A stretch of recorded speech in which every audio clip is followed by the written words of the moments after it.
Welcome to another edition of Quoth the Raven, Lewis Bright Raven, Comics Reviews Edition. It is Tuesday, April 19th, 2022. I'm your host, Lewis Bright Raven, 30-year veteran writer, illustrator, and editor of comics, science fiction, fantasy, horror, and role-playing games. And today's discussion is about the recent Marvel miniseries, The Thing, featuring our ever-loving, blue-eyed, bashful Benjamin Grimm of the Fantastic Four. And it was written by Walter Mosley and drawn by Tom Reilly. We'll get into that in just a second. I know I've been gone for a while. There's been some stuff going on in the household. Had to repaint exteriors because homeowner association was raising nonsense.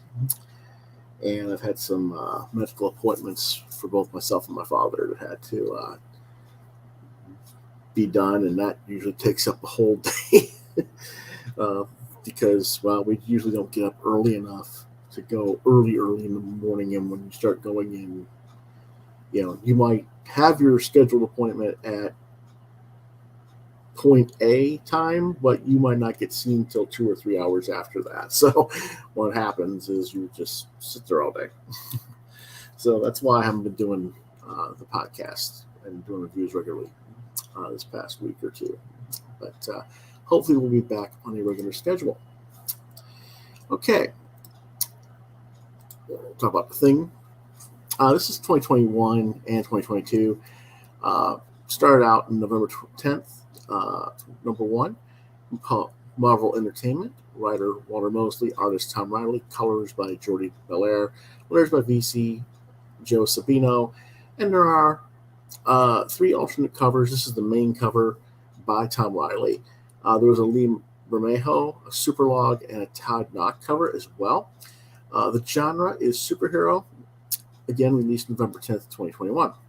Well, it's about a lonely evening and a chance encounter, or is it, sends Ben Grimm embarking on a sojourn that will have him encountering and battling figures both old and new.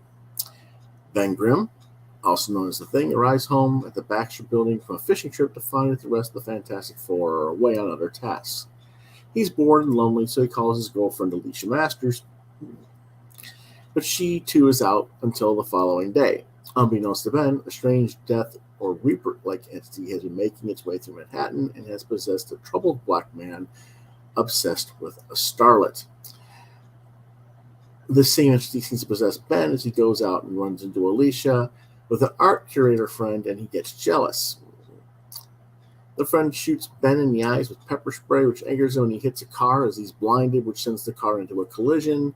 And as a result, he is arrested by the New York Police Department and taken to a holding cell where he is met by Hercules, who apparently was drunk and knocked over a building, so he's in jail as well. The jail cell is made out of vibranium, so it's supposed to hold them without any problems. But Ben is possessed by this dark entity, and so he's figured out a way to break out. I don't want to spoil it. What he does to get out of the jail cell is actually kind of neat. The New York Police Department are going to start a fight with Ben when Reed arrives with paperwork to bail him out and place him under house arrest at the Baxter Building. Hercules suspects something is wrong with Ben and that he is possessed, and he tells Reed to keep an eye out on him. And Reed suggests a visit to Doctor Strange, but Ben tells him to mind his own business, more or less. And this features the variant cover by Lee Bermejo which, as you see, is a Doctor Doom mask, and that kind of foreshadows what's going on later on in the story. I wish they had not used this cover for number 1. I wish they waited until they actually did the Doctor Doom reveal for this, but that's just my opinion. He tells Reed to forget because Herc is drunk, and Reed takes him home and then leaves to go back to Sue on vacation elsewhere. Alicia arrives at the Baxter building, and she breaks up with Ben due to this earlier incident. He is emotionally crushed and heartbroken. So Ben starts to go through his fan mail, where he comes across an ad for a dating service. Annoyed by it, he takes a nap, where he has visions of death and destruction, and he meets the Death Reaper in his mind. Waking up, he decides to get his mind off that dream encounter by trying the dating service, where he is matched with none other than the starlet that the crazy black man from the ghetto was obsessed with, and who shows up to start a fight with Ben? You guessed it. Now, I've wanted to see Walter Mosley write this book not this book, but for DC or Marvel in general for years. He's best known as a crime novelist, particularly for his Easy Rollins series, and I knew he was a Fantastic Four fan, from when he wrote the foreword and afterward to Maximum Fantastic Four a few years back, so I was quite intrigued to see how he would approach this. And this is featuring, of course, the Todd Knock cover as well. I didn't find the Super Log cover. I think he does a pretty solid job, and it's quite telling that when Ben does something smart, because he's possessed by Death Reaper and Hercules suspects something is amiss, Mosley does remind us that Ben isn't stupid. He has 3 master's degrees in mechanical engineering, aviation, and chemistry. He's not the dummy that he often gets portrayed as by other writers. And this is interesting because Rollins later does stuff with this that kind of contradicts that, but I'll get into this a little bit later. It could be an important point of plot and characterization. Ben could think of the way to escape that cell on his own without being possessed. The Reaper just made him more focused and darker, whereas Ben often spends so much time belittling himself for his appearance and how other people perceive him that he forgets his own qualities, which, again, will be a theme that recurs back in the later in the series. I do hope that Mosley explores this a little bit more as the series progresses, and we'll talk about that in a minute. I suspect some people are going to be annoyed that Ben describes himself as non-white, since we all know that before he was transformed into the Thing, he was a white male. And there will be no doubt that there will be people who will stupidly think that because Mosley is black, he's trying to change the ethnicity of the character here. This is the furthest thing from the truth. He describes himself as non-white here because of his appearance and how society has mistreated him due to said appearance, which is a metaphorical display on a multitude of levels to show how black and Hispanics and other minorities are treated in real life. So psychologically speaking, Ben is looking for someone who can relate to him, and that would be more likely a non-white person, and he doesn't look normal white by any stretch of the imagination, so this is a valid scene as Mosley presents it in this issue, without changing who Ben is. Keep in mind, throughout the history of the character, he's either had blind Alicia as a partner, or for a brief time he dated Sharon Ventura, but only after she had mutated into a she-thing appearance. Ben is very sensitive, overly sensitive, you could say, about how he is perceived visually by others. Artistically, the book is, well, okay, I guess. Tom Reilly doesn't really do much for me stylistically, at least not in the first issue. But there's nothing wrong with his work in terms of the storytelling. I might question how Ben can use a cell phone by tap touch as seen in Ben's room. I think that probably should have been Siri Call Alicia. But this is supposedly a story that takes place in the past, supposedly. It's a little bit wonky on when exactly the story takes place here and there during the series. I did end up with the Bermeo cover, and again, I have not seen the Super Log cover, otherwise I'd share it with you. Number 2, same creative team with alternate covers by Dan Panosian and Kevin Eastman. It was released on December 15th. Basically, Ben goes to Radio City Music Hall to a secret underground conclave situated beneath Central Park, and he fights repeatedly to rescue his newfound love, Amaryllis, from a seemingly unstoppable Brusque. But there's more going on than meets the eye, and the thing's epic journey continues to take larger and larger steps from the gritty urban setting of Yancey Street to the far-flung reaches of the cosmos.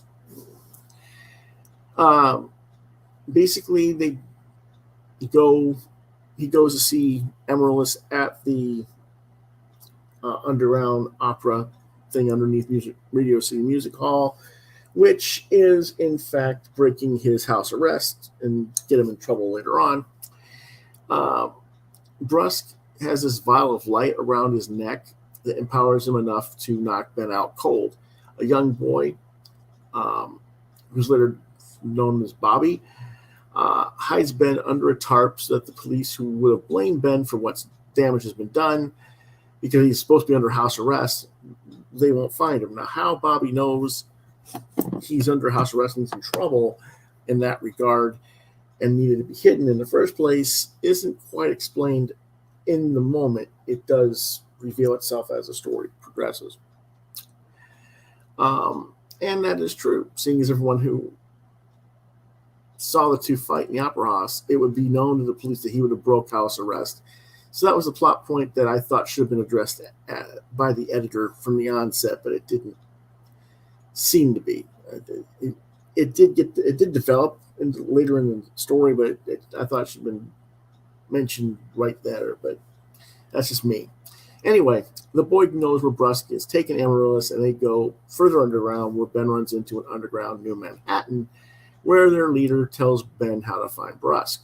The boy and Ben meet up again, and the boy sneaks into the fort that they see and frees Amaryllis while Ben distracts Brusque with more fisticuffs.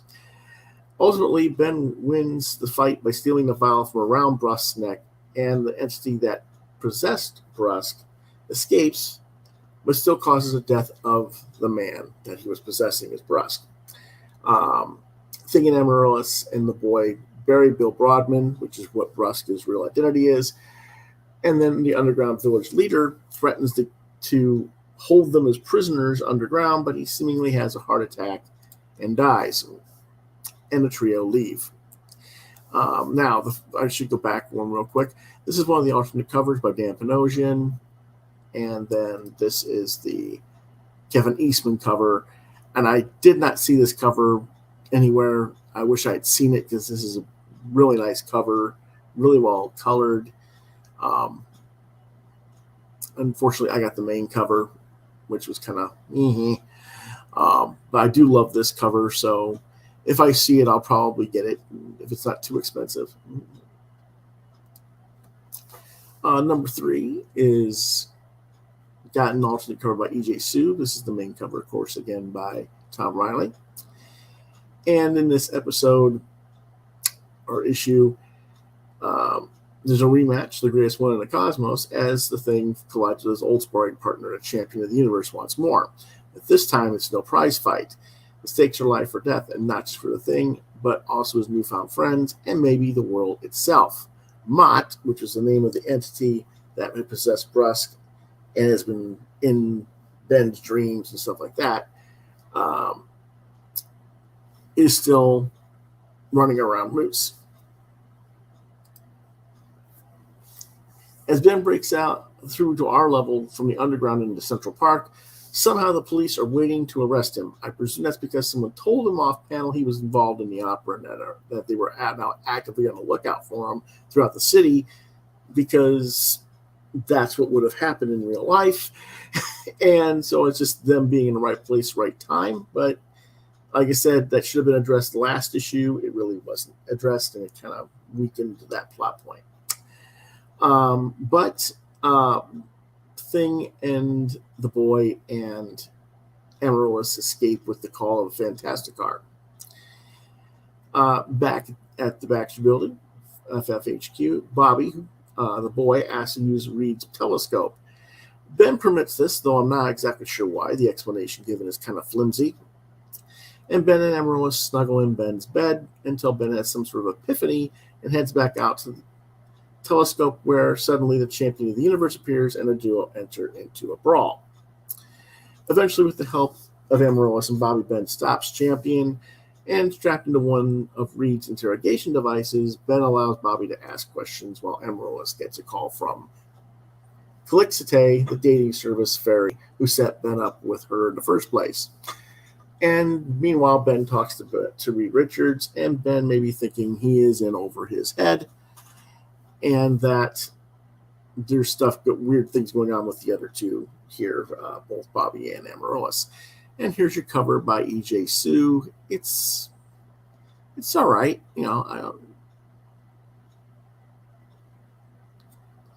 it's kind of a weird cover. I mean, it just doesn't look like New York to me. It looks more like, I don't know, like a street that maybe you would see in Saudi Arabia or in Afghanistan or something that has been hit by a surgical military strike or something. I mean, that's just what it looks like to me. It doesn't really feel like New York to me in the background, but it is what it is. The Thing number 4 has an alternate cover by Joshua Cassara. Again, this is the main cover by Tom Reilly. I like this cover. It reminds me of 60s and 70s stuff by Neil Adams and Jim Steranko, rather. And this was released on February 2nd, 2022. The battle with the champion of the universe leads the Thing and his friends to the blue area of the moon and the domicile of the Watcher, where strange things are transpiring and new enemies await. Can a regular guy from the Lower East Side make it in the far-flung cosmos? And this is the variant cover by Joshua Cassara, who was apparently one of Marvel's Stormbreakers. They made a big deal about that. It's an interesting cover. I actually like the one much better. It's more dynamic and kind of plays up to the story. But this is kind of important, showing Alicia cutting out a statue of Ben there. Alicia Master and Ben Grimm are dreaming about each other, and Alicia realizes she's with the wrong guy. Alejandro is probably Mott or a servant thereof, and Amaryllis, meanwhile, is distracting Ben.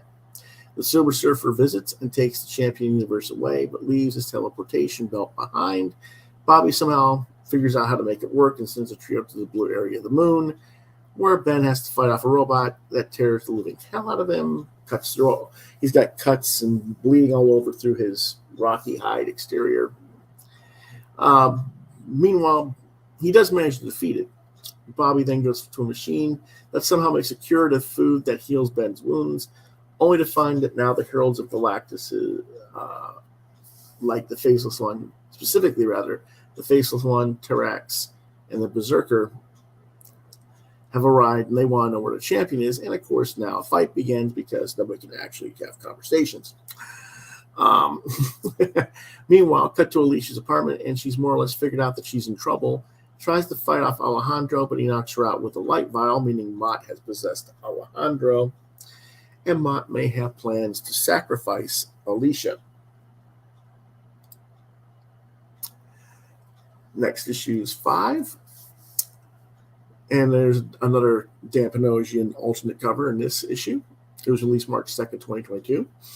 I like this cover by Tom Reilly. It has a kind of WWE wrestling theme, with the Thing holding the power belt that looks like a wrestling belt there. And if you remember the Thing the Thing regular series that came out in the 80s, from like 83 to 86, he was in a professional wrestling organization with superpowered wrestlers. So it just it's kind of a throwback to that while he's standing on the pile of defeated robots. I thought that was kind of cool. What it's about.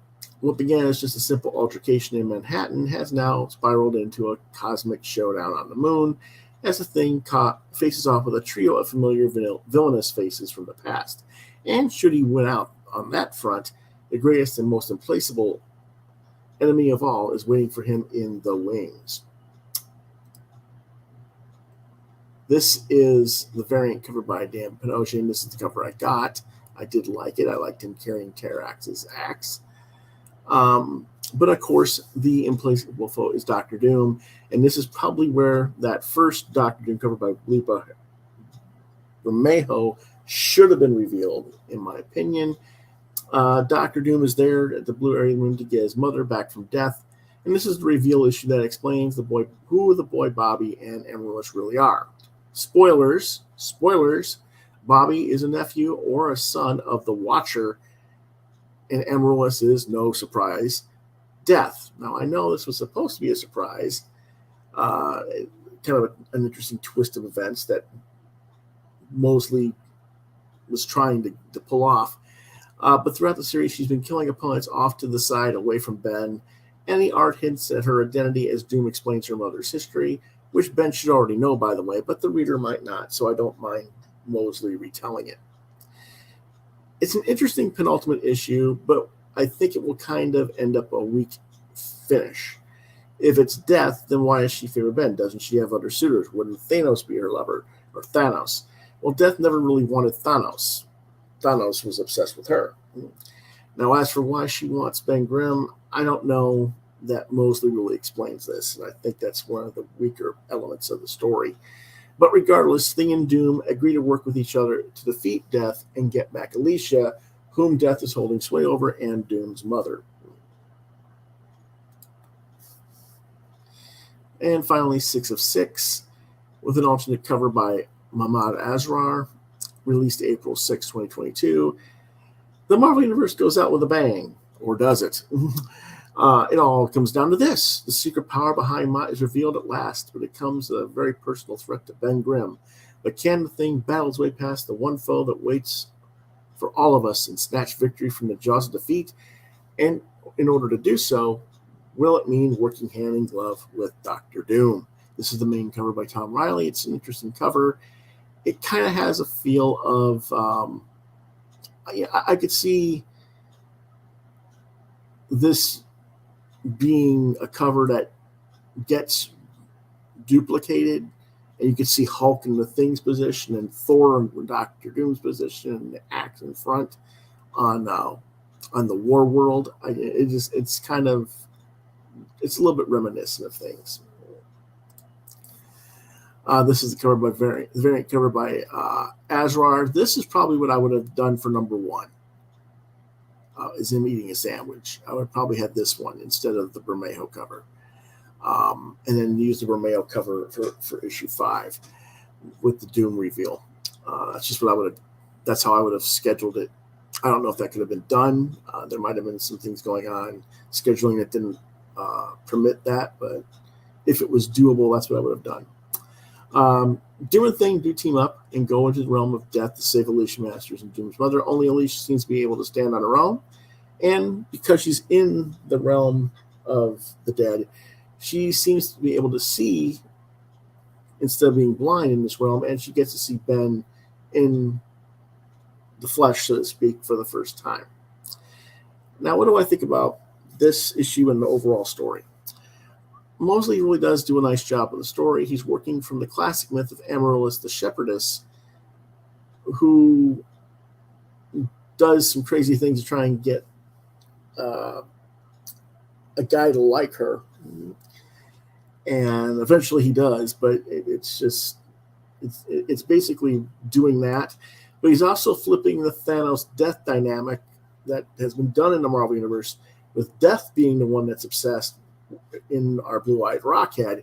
But I'm not sure that most audiences are going to pick up on that. And if they don't make the connection to that myth, they're probably going to miss the point of the series.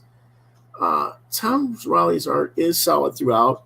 When I first looked at it, it didn't really appeal to me. But as the series progressed, it eventually earned my favor, I guess you could say. The overall storyline also reminds me of the 1980s Thing series again, where Ben stayed on the Beyonder world in his human form, where he could change back and forth between human and Thing, which was drawn by Ron Wilson, particularly issue number 17, written by Mike Carlin, where Ben gets blinded and he thinks about Alicia because he can't see, and oh, what is this like for, now I know what it's like for her type thing, and how much he missed her and stuff like that. And he ends up beating up on an ally, a female ally, mistaking them for a foe. That was kind of a weird thing, but it just reminded me of, I've been here before in a way, and that was, I think, done on purpose by Mosley. Him kind of harkening back to that stuff because he is a fan. But I think most of that will be forgotten or not recognized, because most readers today probably don't know that storyline because it's back from 84, 85. But my being able to see where Mosley is drawing his inspiration from in his work, it has benefits and detriments. But to me, it kind of hinges on being able to recognize the Mist of Amaryllis for what it is. If you don't know the myth and you don't know what's going, you're probably going to find little plot points that don't add up or don't seem to make sense in the script. And you'll think it's a little bit weaker story. Probably maybe lesser than average. I don't know. And I know a lot of people who like to chew out Marvel and DC for the so-called new black writers and new minority writers, SJWs, whatever. But it's not bad. It's about average. And that having been said, it wasn't quite as good as I hoped it would be. I figured Walter, being as good a writer as he is in prose fiction, his knowledge of the Fantastic Four, I was expecting more of a 3.5 to 4 type level book. And unfortunately, I only had to give it a 3 out of 5, which is still not a bad comic. It's worth reading. It's worth checking out. And, given how rarely I buy Marvel these days, I won't call it a disappointment because, disappointment is what Marvel does all the time. It's for me. So I can't call this book a disappointment. I just think that there were little things that could have used a little bit of tweaking that might have made it a little bit better, is all.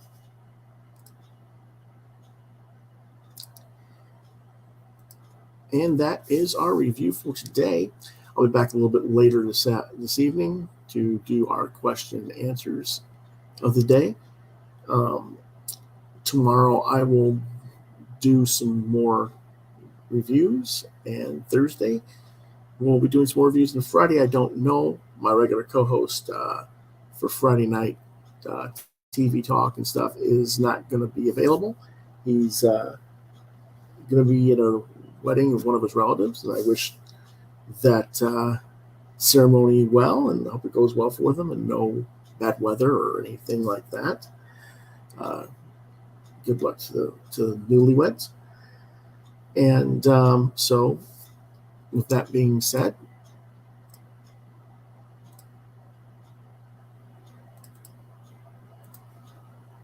if you enjoyed this video or you think others might, please hit the like, share, and subscribe buttons to continue to get support from my channel, or get content from my channel, I should say.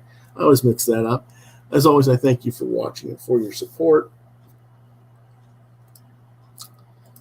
If you have questions or comments, you can either leave them down below in the comment section below on YouTube, or you can contact me on social media at Facebook, Lewis.BrightRaven, at Twitter at LewisBrightRave2.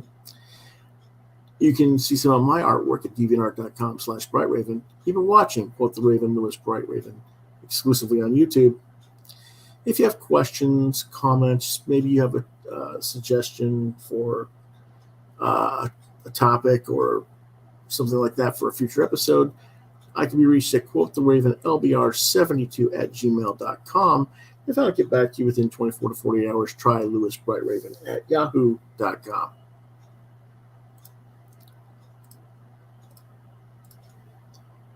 That's all for now.